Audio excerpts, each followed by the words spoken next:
In this episode of Word of Mouth, we're going to talk about objections and how to find the opportunities that are amidst those objections. So join us on this episode of Word of Mouth. Get ready to improve your mindset, increase your skill set, and expand your network. Follow along as the CEO of Master Networks brings you over a decade of business networking experience. Welcome to Word of Mouth with Chaz Wilson. Have you ever put much stock in the phrase, like, it doesn't matter what they write about you as long as they spell your name right? Well, most people spell my name wrong, so Oh, no. Okay. yeah, I mean, there's definitely a path that attention brings, money and value and so on and so forth. And they say like, oh, any press is good, even if it's negative. Sure, I mean, it gets you attention, and there's lots of stories you could share of people who've gotten negative attention, and now people know them where they weren't known before. So, yeah, I mean, I think you can spin sort of negative things into a positive for sure. Yeah. Has this happened to you personally, like in business life, where you've gotten a negative review and you've had to like roll with it? And Yeah, I mean, well, if you're in business and you haven't had a negative review, I think first of all you haven't done enough business. I mean, I think it's going to happen. Point. So taking the negativity and using it as fuel, so to speak, how do you move forward with that negative criticism without letting it get you down?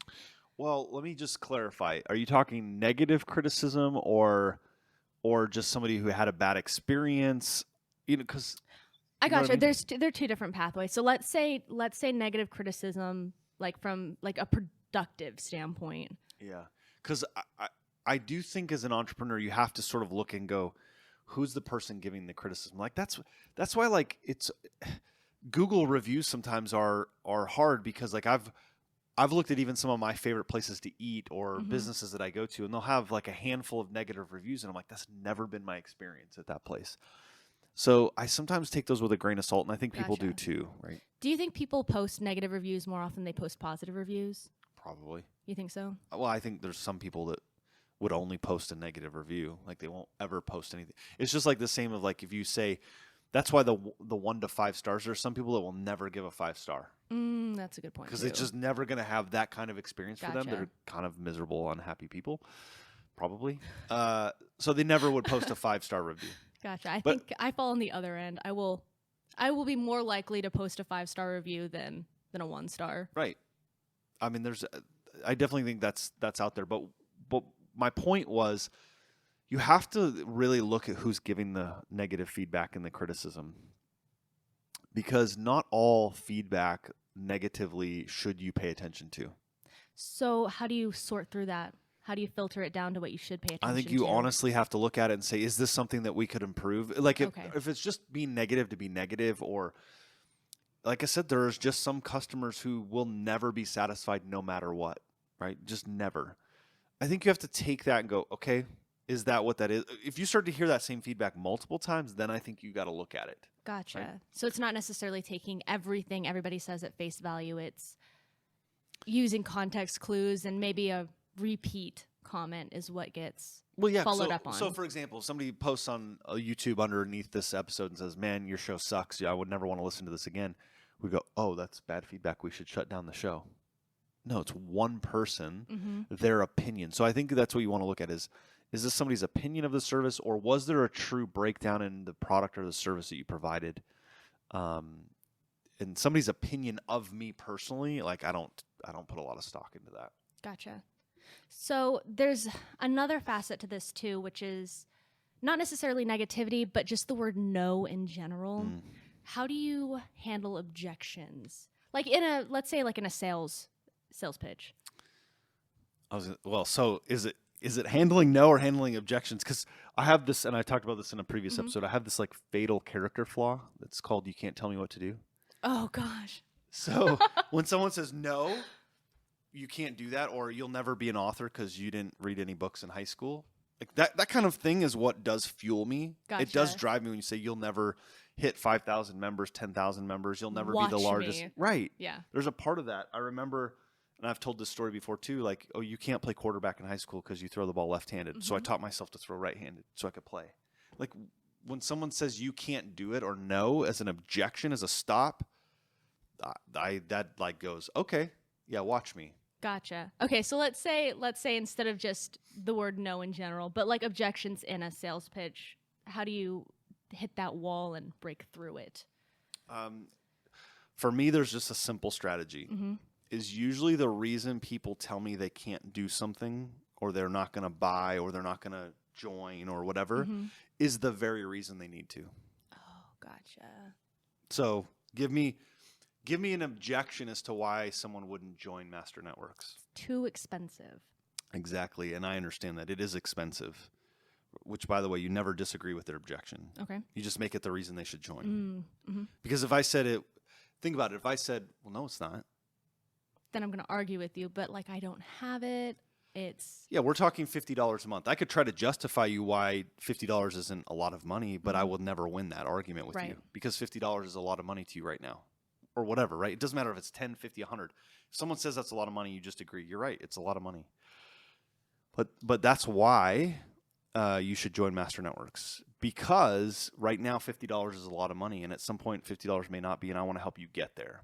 And the best way to get to where $50 isn't a lot of money is by helping you grow your network so that you can sell more, grow your business, and expand. Right? So I always want to shift to that. That's the reason why they should join. It's for the most part served me well in overcoming objections. Gotcha. And our time is up. Our time is up. That's the objection. Stop the It's episode. lunchtime. You're done. It's lunchtime. Take your vitamins. It's lunch. So, I mean, as far as objections, I think, people can get stalled by objections, which here's an interesting note about objections. Most of the time as well, the first objection is just that. It's just a like distraction. Most people have a deeper reason as to why and they won't buy from you. And typically it's one of these, they're not the one that can make the decision to do it. So for instance, I might say something to you and you go, yeah, I would love to do that, but you don't make the decision. I would make that purchasing decision, right? Right. So that's one, the person who makes a decision. The second is they can't afford it, which could be legitimate. Number 3 is they don't actually believe the product or service will work for them. Okay. So part of breaking through that barrier is getting to the root issue of the objection to begin with. Right. Gotcha. Right. I think it's, I may have heard this. I want to say maybe Grant Cardone said this one time. He was talking about like just confront the issue right away. So, you could say something again like, I always go to the reason they tell me they can't is why they should do it. And then if I have to go deeper level, I say, in my experience, the reason people don't join Master Networks is one of 3 things. One is they're not the person that decides. So maybe you're not the business owner that decides, is that the case? Well, yeah, I am the one that decides. Okay. Number 2 is and this is probably the most important, is they don't actually think it's going to work for them. Is that your experience or is that your understanding? Like, I want to understand if that's the case, if they don't think it's going to work for them, then I haven't shown the value of Master Networks. That's where I want to go then to resolve that concern. Gotcha. How do you keep like hitting those walls and the objections from affecting you? I don't want to say mentally, but like bringing you down and causing any sort of self-consciousness, or how do you continue forward? Or is it just as simple as? Well, here's the thing. Their goal or their objection is not more than my goal. Meaning my goal is so solid that I'm locked into. Getting wrapped up in an objection distracts me from my goal, and that I will never let that happen because I'm too bought into where my goal is and where I'm trying to hit as a target, a certain number of members or whatever it is. Yeah. But let me flip this around for a second. Think about a time maybe where, and no one ever really wants to be sold, right? Like we always say that, I don't want to be sold. But the reality is, we were just talking about Katie's looking at a new car, right? Like you're doing the work right now, and many purchases can be done online. So objections many times are us. Like think about it. Think about what's like any major purchase that you've done recently or purchased something online? All the time. Okay, so how many objections come up online? I mean, it's like clothing stores, so not a lot. Right. But okay, so let's talk about clothing for a second. Okay. So I recently bought some shoes. Actually, the shoes I have on. I recently bought shoes. What's interesting is when you go online, what's the one thing if you're buying clothing that you're maybe potential objection? If it fits, or yeah. If it fits, or will I like it? Yeah, exactly. So how could you overcome that objection if you're a business? Free return, like no hassle return, like, right? Yeah, that's exactly what gets me to buy. Oh gosh. Right. I If it doesn't fit, about if it doesn't, they even send the return label with it many Yeah. times, right? And the shoes that I bought, because I'm like, well, what if the size doesn't fit? Shoes are kind of like that thing that if they don't fit, then I got to send them back. Yeah. Well, they make it super easy. Hassle-free solution. Yeah. I just bought a shirt from a brand called Untuck It, directed to be worn untucked.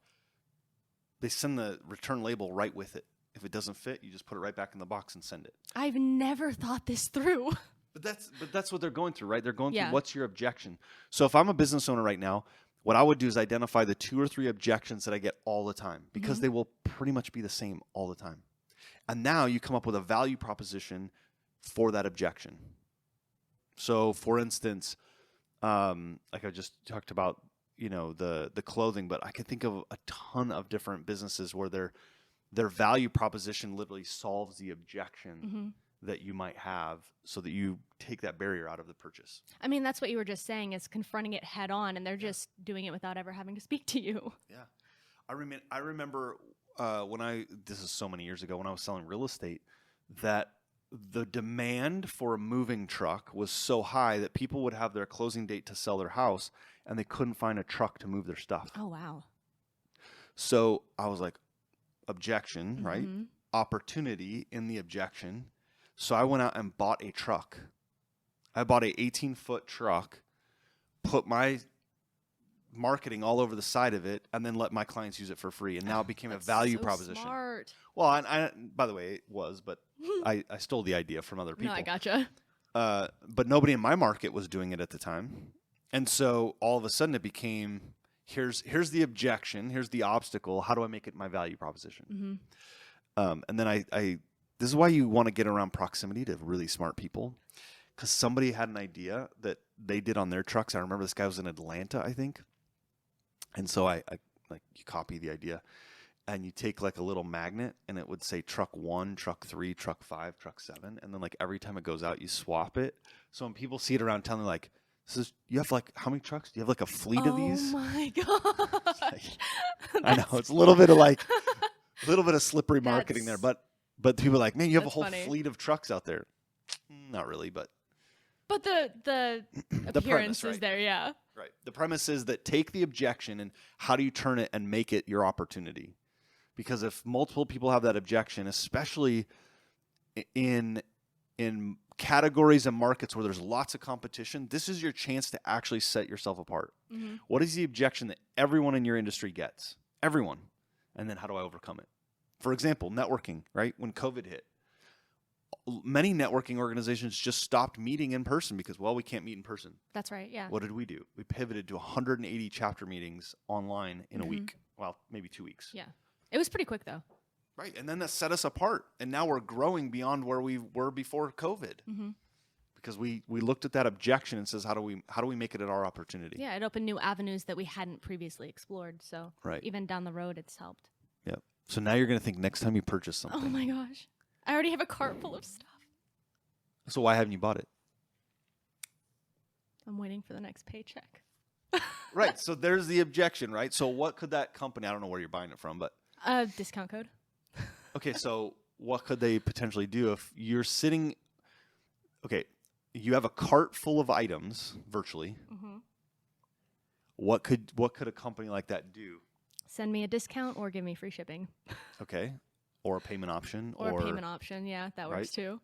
Oh, no. Free credit. This is going to ruin online shopping for me. No, I mean, look at what online's done. This is what they did to remove you go on our store, masternetworks.com, you go to our store online, our higher priced items, there is a service that we link to it that then will do either multi-pay. So for instance, you want to do like coaching with me, say for, several $1,000s for the month, you could go, well, I can't do that. Well, here's a financed option, right, that they get paid.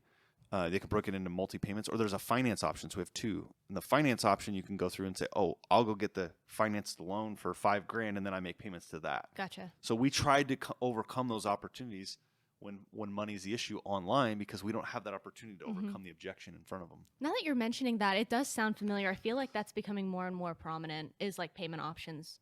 Payment options, financing, discount codes, all of these things, because they realize that if financial's the issue, which I will just tell you, I don't think it is. I don't think it's the issue for most people. Now, maybe you added too many things in your cart, but you could go, well, I'll take 3 out. Now I have 10. Yeah. I'll take 3 out. I have 10 left. I'll buy those, and then on the next paycheck, I'll buy the other 3. But really, when you look at it, I talked about this in one of my keynotes, when I talked about selling Connect tickets. PS5, when that came out, it was $499. Yep. Did you buy one? See? I didn't know you bought one. That would have been great in my keynote. Yeah, I did. We were up till like 1 a.m, and That's we what were I'm talking just about. $490. Wait, didn't I talk about this in one of my? You things? did, yeah. You didn't tell me that. I was one. backstage, and I was like, Yeah, that's me. But here's the thing. Generally speaking, when you look at the $499, that's not and there was like over 3.5 million people bought that, I think it was, in one day. One day. So, but when you look at the financial status, and this isn't my opinion, this was documented. The financial status of most people that bought those, the 3.5 million people, they made less than $50,000 a year. oh, that's interesting. I didn't know that. So you would think that's not the budget to pay for a PS5, but they made it a priority, so they found a way to pay for it. And I just use that as an example, because if there's value there and you know why you want it to exchange for that value, you will find a way to do it. And that's what we learned through the Connect tickets too, by going to $7.99, is that people wanted to be there. That's the right, value's there. We established it. So they'll pay the higher price. Oh my gosh. So this is, just all a mindset thing. And you're right. And mostly it's the mindset of the business owner, not the consumer. I never thought about this. Right. It's my mindset of my value. And I struggle with this at times too. Will people pay this amount? Well, what's the value for it? But the reality is most of the time it's my issue, not the consumer. And people will stop, if you stop buying from them, or excuse me, if you stop selling to them and you offend them, those are really the 2 reasons they leave. I can see that. So I offended you and you stopped selling to me. I mean, I've got this place right now where, and I'll just throw it out there, because this place I've been going to get a haircut for 5 years. 5 years I pay a membership there. Yep. Right? What happened? They kept canceling. They didn't have my appointment on the books after 5 years of the same schedule. Then they moved an appointment on me, and now I can't get in. So they can't sell me anymore, because 3 weeks I can't get in at all. They have no openings for 3 weeks. So what am I forced to do? Find another place. Find another place. It's unfortunate, but they stopped selling to me. They didn't really offend me, but it's irritating. I mean, yeah, it's irritating. It's right. I would consider that an offense. Yeah. I mean, I could be offended. I'm not one that typically gets offended, but I could be offended by it, and then I'm going to go find another place. So here's the advice, long story short, to a business owner. Don't make it complicated. Remove the friction. Remove the ability.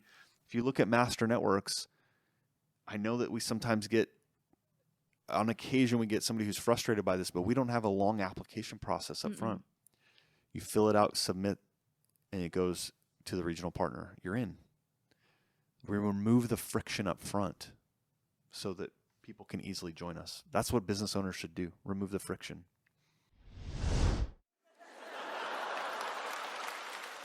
What is your favorite way to eat pizza? Like, Quickly? with a Like utensil? toppings. Oh, okay. Oh. Like, I thought you I was gonna be with my hands. upside down. I mean, like, you cut could it. say New There are York people who do style, that. like but like Style of what pizza. toppings? Like what does your ideal pizza look like? Yes. Yeah, I don't think there's a wrong way to eat pizza. Like I mean, And- pineapple on pizza, yes. Yes. Unpopular Yes. opinion: pineapple and like pepperoni or like Canadian bacon, super good. Oh yeah, I love all of it. Here's why I love pizza. I worked at Domino's for years when I was in high school, I ate a lot of pizza. I would think you would hate it by now then. Would you still eat Domino's today, or would yes, you go I took somewhere else? years off of it though. Oh, like okay. I had to take years away from eating it. We had a separation for years. You were on a We've break. reconciled, Oh, no. as you can tell. It seems like an unhealthy relationship, Yes, but very unhealthy. So yes, I don't discriminate. Anchovies is the only thing I could never eat on pizza. I mean, it depends on what mood you're in. Never mood. Okay. There's Yeah, I'm a never- no on that as There well. is I don't no know. place for anchovies on a pizza ever. I feel personally called out. Oof. It can be good, No. right? There's nobody who agrees with me in this room. Is there anyone in No. here that would eat anchovies? I mean, I'm not going to eat anchovies No. by it themselves, but okay. That's a no. In fact, most places don't offer it anymore. I mean, I can see why not a lot of people like it. No.